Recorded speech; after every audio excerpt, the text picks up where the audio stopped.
Buen día. Señor, continúe bendiciendo su vida de una manera especial. Cuando nosotros mencionamos la palabra compromiso, podemos tener una idea, pues difícilmente todo lo que estamos aquí, que tenemos algún grado de responsabilidad acerca de algo, que ya tenemos una edad más avanzada, todos nosotros hemos utilizado esta expresión compromiso. Y como son compromisos,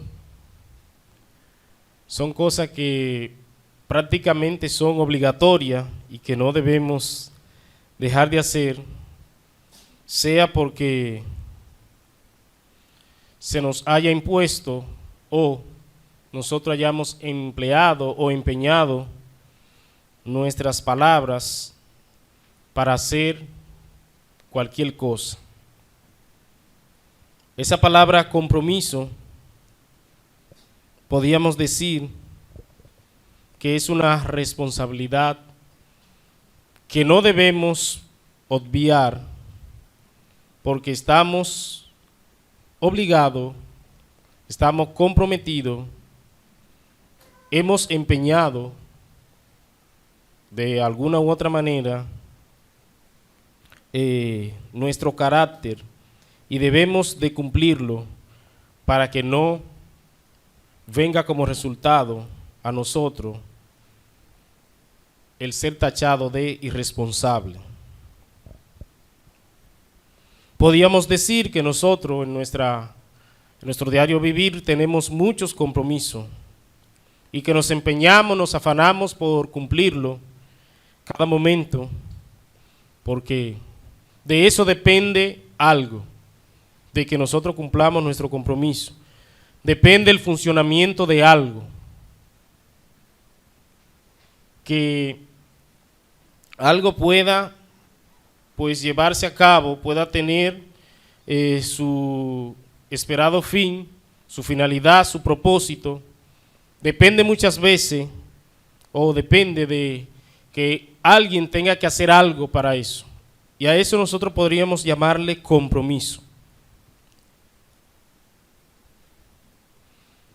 ¿Cuál es o cuáles son tu compromiso?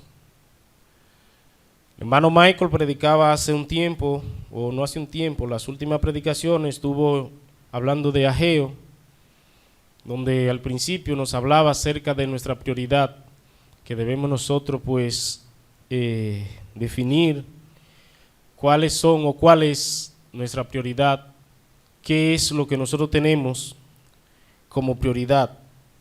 Y yo le pregunto, ¿cuál es su mayor compromiso en este mundo? ¿Cuál es su mayor compromiso en este mundo? Donde nosotros leímos en 1 Corintios, nosotros sabemos que a quienes se le está escribiendo es una iglesia que está en esa localidad, en Corinto, un lugar de la antigua Grecia, y también estaba cerca de Roma, que es parte también de esa localidad o ese imperio grecorromano, donde se resalta más esta ciudad. Y ahí había una iglesia fundada específicamente por el apóstol Pablo en su segundo viaje misionero, donde allí tuvieron algunos hermanos consiervos del apóstol Pablo ayudándole, como Priscila y Aquila, quienes el apóstol Pablo duró un tiempo pues viviendo junto con ellos, alojado con ellos. Poco después también nosotros vemos que a ese ministerio, a ese levantamiento de esa iglesia en Corintios se unen Silas y Timoteo. También el apóstol Pablo pues gana otros siervos que él menciona como a Gayo y a otro que se llama Crispo, donde estaba la sinagoga alojada en ese momento. Esta iglesia es fundada alrededor del 55 después del Señor Jesucristo, y como ya le dije, en su segundo viaje el apóstol Pablo funda esta iglesia. Después de aproximadamente 1 año y medio, después de que muchos creyentes estaban en ese lugar, aproximadamente 1 año y medio el apóstol Pablo duró en ese lugar. Después de eso registra la palabra de Dios que él parte de ahí, de Corinto. Parte porque el llamado de él era a predicar a los gentiles y a establecer más iglesia. Y él partió desde allí. En Hechos, el capítulo 18, nos muestra que el apóstol Pablo estuvo en Corinto y después partió de Corinto, después de un tiempo. Entonces, este libro, o esta carta de Primera a los Corintios, junto con Segunda a los Corintios, el apóstol Pablo se lo escribe con un propósito. Y mis hermanos, si nosotros notamos todas las cosas que el apóstol Pablo le escribe a estos hermanos, a estos creyentes, nosotros vamos a ver que el apóstol Pablo tenía un propósito principal, y era restaurar. Por algunas situaciones que se estaban presentando y se estaban dando en ese momento en los creyentes de esa iglesia, de esa localidad. El apóstol Pablo le escribe a la iglesia, a los Gálatas, y le escribe de una manera un poco dura y estricta. Le dice: estoy maravillado de que tan pronto ustedes se hayan alejado. Y él está enfocado en decirle a los Gálatas que lo que ellos están teniendo es acercándose a la ley, recibiendo la ley, queriendo circuncidarse, queriendo judaizar. Y el apóstol Pablo tiene que escribirle acerca de la libertad que tienen en Cristo Jesús. Y el apóstol Pablo ataca a aquellos que querían establecerse o establecer los fundamentos de la ley en la iglesia. Pero yo no veo al apóstol Pablo aclarándole y enseñándole y mostrándole tanto problema a los Gálatas como le muestra a los Corintios. No veo otra iglesia con tanto problema como esta iglesia a los Corintios. Y eso es verdad que esto que nosotros tenemos, división de capítulo y versículo, no estuvo al principio cuando se escribió las escrituras, pero en cada capítulo, en esas divisiones que se le han hecho, en cada uno de esos capítulos, el apóstol Pablo aborda problemas de pecado diferentes. En cada uno de esos capítulos, como nosotros lo tenemos dividido, el apóstol Pablo aborda problemas de pecado, y cada uno de ellos son diferentes.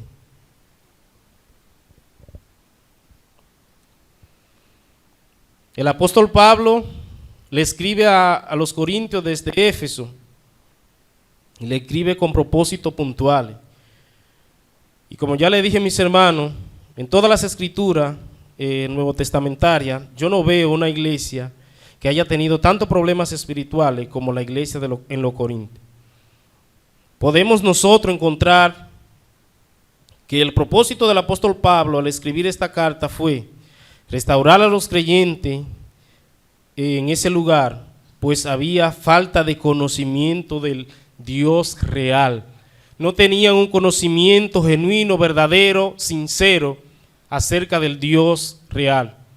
En el capítulo 1, él comienza a hablar de ello, del conocimiento de Dios, de cómo deberían tener los hermanos allá acerca de Dios.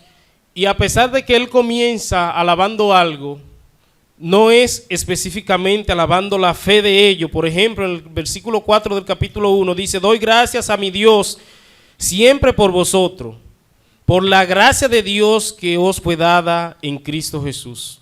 A otros hermanos, por ejemplo, los hermanos de los Tesalónica, el apóstol Pablo le dice: yo doy gracias a Dios por ustedes, porque oigo, yo escucho de alguno de Acaya de su fe. Y yo doy gracias a Dios por ustedes, por esa fe que ustedes tienen.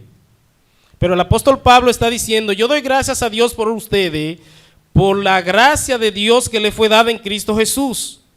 Porque en todas las cosas fueron enriquecidos en Él, en palabra, en toda ciencia. Pero no vemos al apóstol Pablo, alabando alguna aptitud, algún don o algún fruto de esta iglesia, sino alabando porque la gracia de Dios ha hecho algo en su vida. Ha hecho algo en su vida. Y mire, si nosotros notamos más adelante, podemos ver que habían divisiones en esa iglesia. El mismo capítulo 1 habla acerca de las divisiones que habían en esa iglesia. También nosotros podemos ver que aparte de que habían esas divisiones, esos grupos divididos, como dice que algunos eran de Pablo, otros eran de Apolo, de Cefa, otros eran de Cristo, así dicen ellos. Y así estaban divididos, estaban como seccionados ellos en diferentes grupos, como que eran líderes políticos que ellos seguían. También en ese capítulo 1 habla acerca de la sabiduría de Dios, que también él enfrenta el gnosticismo en ese tiempo, el amor a la sabiduría y las cosas que el ser humano tenía que obtener, y la salvación que podía obtener era a través del conocimiento.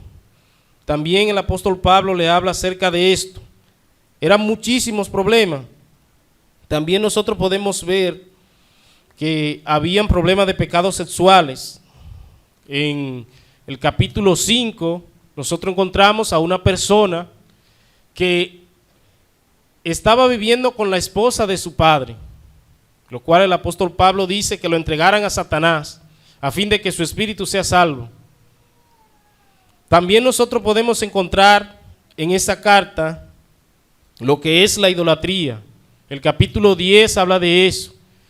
El capítulo 3 en cierta manera también habla de eso, de la idolatría. De hecho, el capítulo 10 dice que le pone ejemplo de Israel, para que ellos no anden como anduvieron Israel, para que no hagan idolatría, para que no hagan las mismas cosas que ellos hicieron. Y le dice que eso se escribió para su ejemplo, para que ellos no anduvieran así, de esa misma manera. También nosotros encontramos en esta carta lo que es el sincretismo, tratar de mezclar las cosas de Dios con las cosas del mundo, seculares, triviales de este mundo. También eso tiene que ver con el gnosticismo. La glotonería, capítulo 11, abarca algunas de estas cosas. No había tampoco una función real de los dones espirituales. El capítulo 12 nos habla de esto, de los dones espirituales, y que debían de estar puestos en función. Y no estaban así, no estaban siendo puestos en ejecución. También había falta de amor. Capítulo 13, él empieza diciendo: si yo tengo esto, y esto, y esto, y no tengo amor, nada soy, de nada me sirve, y vengo a ser como metal que resuena, o címbalo que retiñe. También les habla de esto, de la falta de amor. También había problemas con el don de lengua, personas que comenzaban a hablar, y el apóstol Pablo tiene que decir que si lo hacen así era para edificación de ellos mismos y no de la iglesia. Y si usaban de este don debían de tener a alguien que lo interpretara. También podemos encontrar un desorden y pecado en la celebración de la Cena del Señor. Capítulo 11 también habla acerca de ello. Problema con el asunto de ofrenda. El capítulo 16, los primeros 4 versículos habla que Él manda que se recogieran ofrenda para que cuando Él vaya, o sea, cada primer día de la semana debían poner aparte algo para que cuando Él vaya ya no tengan que hacer eso. Había un desorden también en esto. No lo tenían ordenado. Problema de ofrenda, problema en cuanto a la resurrección. El capítulo 15, algunos de ellos no sabían qué era lo que iba a pasar, no tenían bien claro. El apóstol Pablo tiene que decirle, pero que si no hay resurrección, entonces en vano murió Cristo, vana es nuestra fe, vana es nuestra esperanza. Y muchos otros problemas nosotros podríamos encontrar en esta iglesia. Muchos otros problemas podríamos nosotros encontrar en esta iglesia. Pero mis hermanos, podemos nosotros decir que esta iglesia necesitaba algo. Necesitaba un compromiso real. Necesitaba tener un peso, necesitaba tener una responsabilidad delegada, dada por alguien para que ellos pudieran funcionar. Y cuando digo esto, no era que ellos no tenían una responsabilidad, no es que ellos no tenían un compromiso, sino que era una iglesia totalmente carnal. Era una iglesia totalmente débil en la fe. Y el capítulo 3 se encarga de decir eso. Él le dice, yo en este momento debería hablarle como a personas espirituales, con sabiduría de Dios, no como a carnales, como a débiles.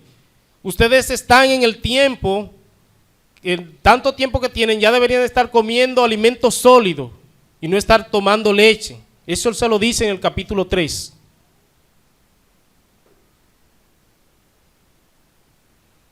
Pero no había un compromiso con el evangelio y con la vida del evangelio. Por eso ese desorden, por eso todo ese pecado, por eso todo ese tipo de dificultad que estaba enfrentando esta iglesia, porque no había un compromiso en esa iglesia. No había un compromiso en esa iglesia. Hay un punto muy importante en todo esto que le he mencionado, no he mencionado el capítulo 4 y es adrede.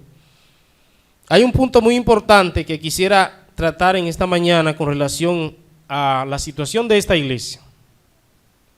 Y es algo que el apóstol Pablo quiso poner bien claro con relación a la condición delante, o a su condición delante de ellos.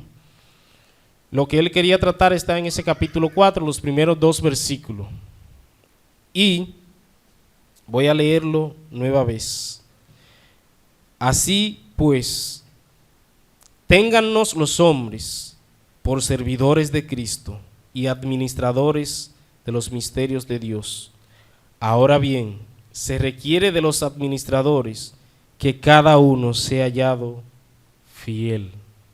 Que cada uno sea hallado fiel. Vamos a orar. Dios, te bendigo, te alabo, te glorifico, porque eres maravilloso, eres glorioso, eres majestuoso. Bendito tú, mi Señor. Te alabamos de una manera especial porque eres digno de alabanza. Te damos muchas gracias.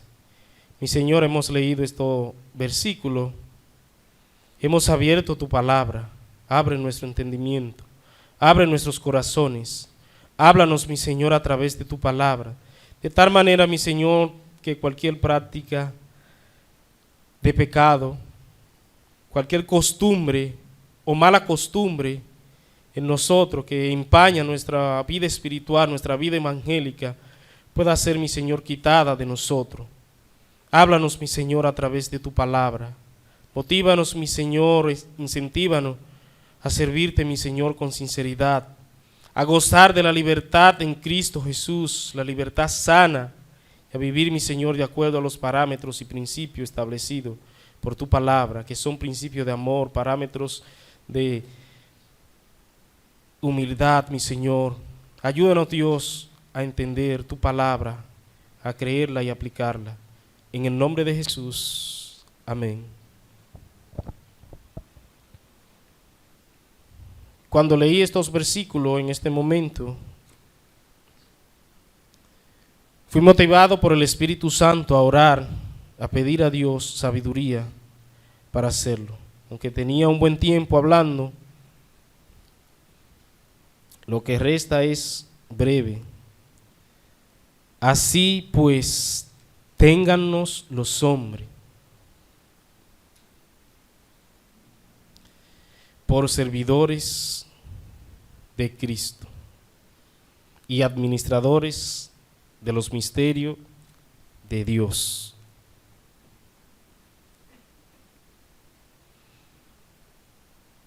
Esa palabra, así pues,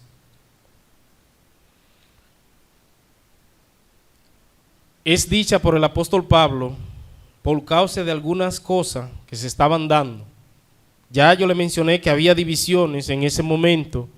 Algunos tenían un líder espiritual como a Pablo, otros tenían a Pedro, otros tenían a Apolo, otros tenían a Cristo, otros tenían también a Crispo, que era uno de los líderes religiosos en ese momento en la sinagoga. Y por causa de esto, el apóstol Pablo le dice, así pues, téngannos los hombres. Ese así pues, téngannos. El apóstol Pablo quería que los hermanos en Corintios supieran que él y su colega eran solo ministros, mensajeros humildes que Dios había ordenado. Que no eran líderes políticos, no eran personas como deidades o deidad, que ellos no tenían ningún poder, que todas las cosas que ellos podían hacer, el apóstol Pablo y sus consiervos, eran solamente por la gracia de Dios. Y él los reconoce con humildad. Por eso él dice, téngannos los hombres por servidores de Dios o de Cristo. Servidores de Cristo. Esa palabra, servidores,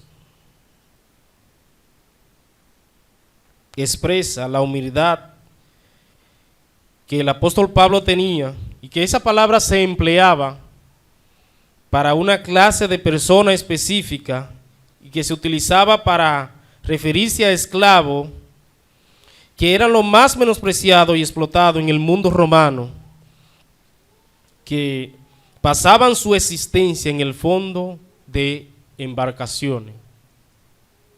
Y así se reconocía Pablo, una persona que solamente era un esclavo que se utilizaban en las embarcaciones grandes donde se tenía que remar, y ellos lo utilizaban para remar, y esa persona pasaba su existencia, toda su vida en eso. Y el apóstol Pablo está diciendo, nosotros somos eternamente esclavos de la gracia del Señor Jesucristo y siervo de la iglesia de Dios. Eso es lo que el apóstol Pablo le está diciendo. Tanto John MacArthur como comentarios del mundo hispano expresan lo mismo acerca de este pasaje o acerca de esta expresión, servidores, que era una clase de esclavo que servían en las navegaciones en la parte más profunda, y se utiliza una palabra del idioma griego para esta parte llamada siervo o esclavo, que era uperetas, que esto significa que de una persona que debe estar sumisa, inferior, para poder servir mejor, sin esperar nada a cambio. Para poder servir mejor sin esperar nada a cambio. Pero también el apóstol Pablo utiliza otra palabra, no solamente servidores de Cristo, sino también administradores de los misterios de Dios. Administradores. Esta palabra administrador, el apóstol Pablo la define como la responsabilidad, o se define como la responsabilidad que un apóstol tiene al usar, al utilizar los recursos que han sido puestos en su mano por Dios de manera eficiente. Por ejemplo, también se usaba en la antigüedad como un oficio que se le entregaba a un siervo, se le entregaban campos, se le entregaban finanzas, alimento, y también se le entregaban otros siervos a su cargo. Un administrador, en este contexto, es una persona que era como un mayordomo. También el administrador podía ser una persona que tuviera al servicio todas las cosas de su amo. Se debía ser fiel y al mismo tiempo leal a la casa de su patrón. Y esa palabra, oikonomos, es la palabra griega que se utiliza para eso. Esos son dos términos que prácticamente no son muy utilizados en el Nuevo Testamento. Pero sí el apóstol Pablo quería dejarle claro estas cosas. Él era un siervo de lo más bajo, sirviendo al Señor Jesucristo, y se puso de tal manera para que ellos pudieran entender, para que no pensaran. De hecho, en este mismo capítulo él le dice que no piensen más de lo que está escrito, que no lo pusieran a ellos como semidioses o dioses, pero que tampoco pudieran menospreciar la labor que ellos tenían, que también era honrosa, era honorable, era de siervo. Y dice administradores de la gracia o de los misterios de Dios. Esa palabra misterio de Dios, esa frase abarca con amplitud la verdad de Dios revelada. Para Pablo, estaba encargado de supervisar todas esas verdades y dispersarla como siervo y mayordomo fiel de Dios, como siervo y mayordomo fiel de Dios.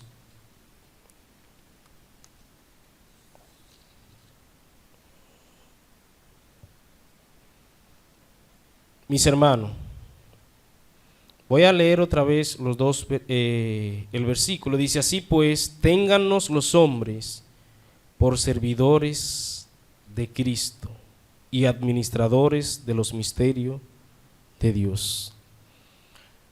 Ahora vamos a hacer una autoevaluación o una introspección. Vamos a evaluarnos nosotros. Mis hermanos, ¿cómo nos tienen los hombres?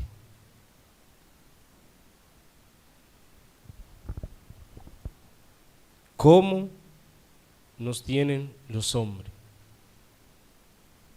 Si alguien tuviera que escribir de nosotros, ¿qué se escribiría? Mire lo que dice el versículo 1 del capítulo 5. Dice: de cierto se oye que hay entre vosotros fornicación, y tal fornicación ni aun se nombre entre los gentiles, tanto que alguno tiene la mujer de su padre. Pero la primera frase es la que me interesa: de cierto se oye que hay entre vosotros. ¿Cómo los hombres nos tienen a nosotros, cómo las personas que tienen contacto con nosotros, cómo las personas nos ven, qué las personas piensan de ti, qué las personas piensan de mí. Ahora vamos a obviar un poquito esto. ¿Qué es lo que piensa la persona de ti? ¿O cómo te ve la persona de ti? Ahora yo quiero que nosotros pensemos dos cosas importantes y que en esto seamos sinceros y usemos de integridad. ¿Cómo tú te ves? ¿Cómo te ves tú mismo? ¿Tú te ves como un siervo de Cristo? ¿Como un administrador de los misterios de Dios? Esa es una parte muy importante. ¿Cómo tú te ves? El apóstol Pablo en el versículo 13, en el versículo 4, habla acerca de que él no tiene, el ser humano, el tribunal humano no debe juzgarlo, ni tampoco él mismo debe juzgarse. Porque tanto los hombres, tanto él, tiene rol o tienen errores. Ahora, una pregunta que se eleva un poquito más. Ok, ¿cómo me ven los hombres? ¿O qué concepto tienen los hombres de mí? ¿Cómo los seres humanos me ven? Ahora, ¿cómo yo me veo? ¿Qué aspecto veo yo en mi interior? Si yo soy un siervo de Dios, si yo soy un administrador de los misterios de Dios. Pero vamos a ver, ¿cómo crees tú que Dios te ve? ¿Cómo tú crees que Dios está observando? ¿Cómo Dios te ve a ti? ¿Como su siervo? ¿Como su administrador?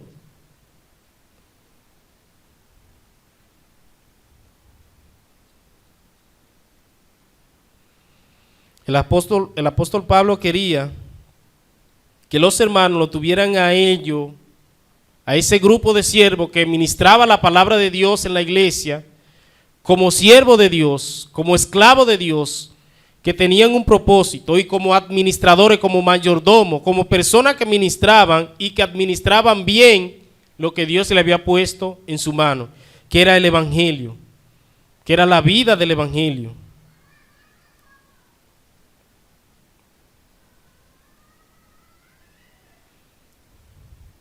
Si usted analiza o se analiza a usted mismo, conociendo el carácter de Dios y conociendo a Dios, ¿qué usted cree que Dios piensa de usted? ¿Qué Dios puede decir de usted? ¿Que es un fiel mayordomo? ¿Que es un siervo? El versículo 2 dice, los hombres tienen que tenernos como administradores, siervo de Cristo y administradores de Dios.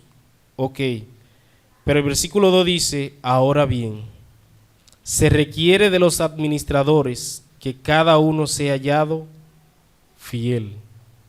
¿Cómo debe ser hallado el administrador? Fiel, de manera que no haya tacha en él. La cualidad más esencial de un siervo o mayordomo es la lealtad y la obediencia incondicional a su amo.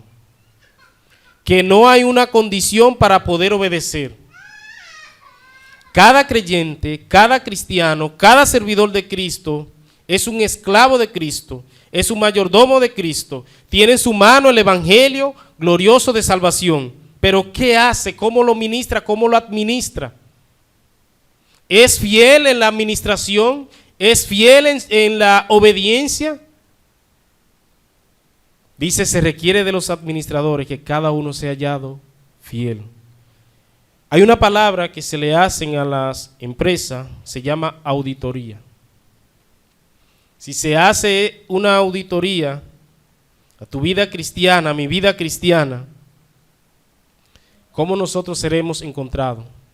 ¿Seremos encontrados fiel o infiel? ¿Seremos encontrados fraudulento o adulterador de algunas cosas? ¿Cómo seremos encontrados? Se requiere de los administradores que cada uno sea hallado fiel. Dos palabras que quiero que resuenen en su mente: siervo y mayordomo o administrador. Ser un mayordomo fiel es ayudar, compartir mi fe, obrar como Jesús obraría, en justicia, en amor. Eso es ser un mayordomo fiel, es ayudar. ¿Ayudar a quién? A los necesitados, a los hermanos. Si no está edificando al cuerpo de Cristo, no eres responsable con el compromiso que Dios te ha dado como creyente. Si no está edificando, si la vida de un creyente no ha sido afectada positivamente por ti, no está siendo responsable con el compromiso de edificar el cuerpo de Cristo, que esa es la finalidad. Recuerdan que le dije que uno de los problemas de esta iglesia era el asunto de los dones espirituales, que no lo estaban poniendo en ejecución. Y a cada uno de nosotros se nos fue repartida una gracia específica. Con esa gracia general de la salvación fue repartida una gracia específica con la cual yo debo afectar positivamente la fe de los creyentes. Si yo no estoy afectando positivamente la fe de los creyentes, no estoy cumpliendo mi propósito. El compromiso como creyente, el compromiso como cristiano no está siendo llevado a cabo. Para ello tengo que afectar positivamente la vida, la fe de los creyentes. ¿Cuál es tu don? ¿Cuál es tu gracia que Dios ha depositado en ti? Si tú no le estás administrando al cuerpo de Cristo fortaleza, no le está dando edificación al cuerpo de Cristo, no está cumpliendo tu propósito. Por eso te decíamos al principio, compromiso. Y usted puede decir: yo tengo compromiso, y no hay maldad en decir eso. Yo tengo compromiso con la iglesia. Debo apoyar las actividades de la iglesia. Debo apoyar los ministerios de la iglesia. Debo apoyar los asuntos que la iglesia se ve involucrada. Debo apoyarlo, porque es mi compromiso. Pero ¿saben qué? A pesar de que esa palabra podamos usarla bondadosamente, y no estaría tan mal decirlo, debemos recordar que nuestro compromiso, a pesar de que tenemos de parte de Dios que ministrar nuestros dones a la iglesia, nuestro compromiso es directamente con Dios.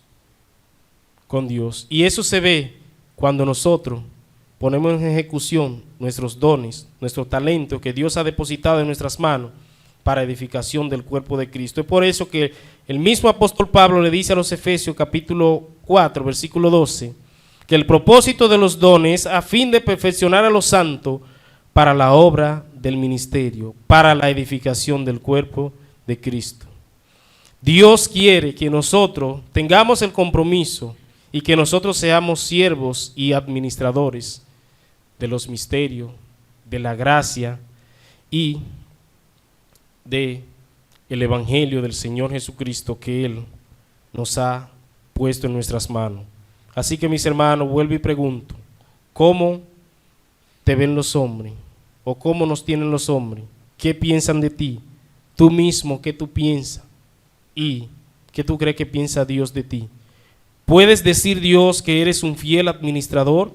¿Puedes decir, Dios, que eres un siervo incondicional, que no pone condiciones, que no pone pero? Así el apóstol Pablo quería que los hermanos lo tuvieran en la iglesia de Corintios, como un siervo de Dios incondicional que sirve a Dios a través de la iglesia y de la obra que él llevaba a cabo en toda esa localidad. Así que, mis hermanos, seamos siervos y administradores de los misterios de Dios. Que el Señor les bendiga.